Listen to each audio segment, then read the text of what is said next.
بسم الله الرحمن الرحيم والتين والزيتون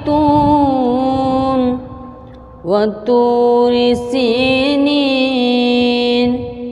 وهذا البلد الأمين لقد خلقنا الإنسان في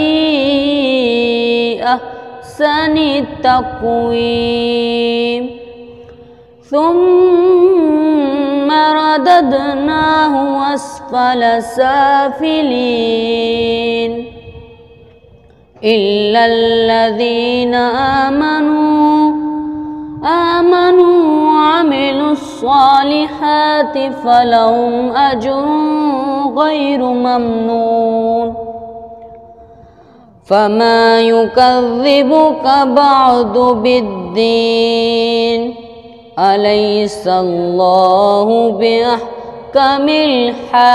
الحاكمين صدق الله العظيم.